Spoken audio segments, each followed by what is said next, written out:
दूर समुंदर की तरफ अचानक एक चमक उठी, फिर गड़गड़ाहट। मैं एक एनएसजी कमांडो छुट्टी के दिन बस बीच पर टहलने निकला था, लेकिन सामने जो चल रहा था उसे देखकर मेरी धड़कन एक सेकंड को रुक गई। India Bangladesh naval day night exercise मेरे सामने लाइव चल रही थी, और भाई जो मैंने अपनी आंखों से देखा वो जिंदगी भर नहीं भूल सकता। छुट्टी थी, मैं सोच में डूबा बीच पर वॉक कर रहा था। हवा तेज, शाम की ठंडी लहरें, एकदम शांत माहौल। पर एनएसजी हैबिट है ना, कहीं भी जाएं हर आवाज हर मूवमेंट स्कैन हो ही जाता है। अचानक मैंने देखा दूर पानी में दो वॉरशिप की सिलुएट धीरे धीरे करीब आ रही थीं। पहचानते ही दिल गर्व से भर गया। आईएनएस रणवीर और साथ में बांग्लादेश नेवी का बीएनएस अबू उबैदा।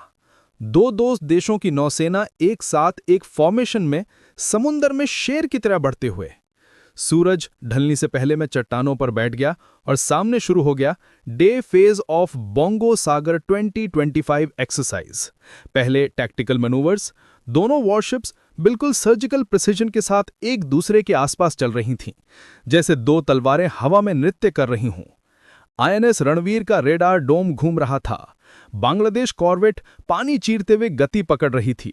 फिर हल्का सा गर्जन और लाइव सरफेस गन फायरिंग। समुंदर में दूर एक डमी टारगेट रखा था। पहला शॉट लगा नहीं, पर दूसरा बूम, लहरें ऊपर तक उछल गईं। मैंने खुद सोचा, यही अंतर संचालन है, यही असली भारत बांग्लादेश बॉन्डिंग है। और मन में एक तुलना आ गई। एनएसजी में हम कमरे कमरे क्लियर करते हैं, यहां नेवी पूरा समुंदर क्लियर करती है। घंटे भर की ट्रेनिंग के बाद अचानक एक हेलीकॉप्टर की आवाज। शाम का सूरज पानी में घुल रहा था और एक नेवल हेलो आईएनएस रणवीर के डेक पर परफेक्ट लैंडिंग मार रहा था। मैंने सोचा, एनएसजी की फास्ट रोप इंसर्शन मुश्किल होती है, पर समुंदर पर मूविंग प्लेटफॉर्म में लैंडिंग, भाई ये तो उससे भी खतरनाक। रात पूरी तरह उतर चुकी थी।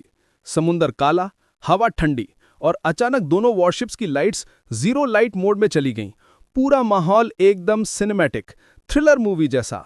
अब शुरू हुआ night VBSS operation, visit, board, search and seizure. मुझे किनारे से साफ दिख रहा था।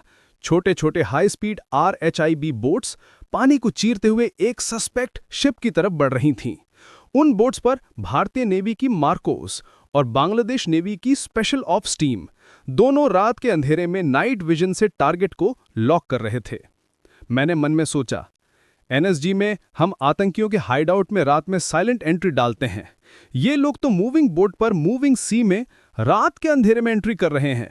Respect, pure respect. फिर वो पल आया।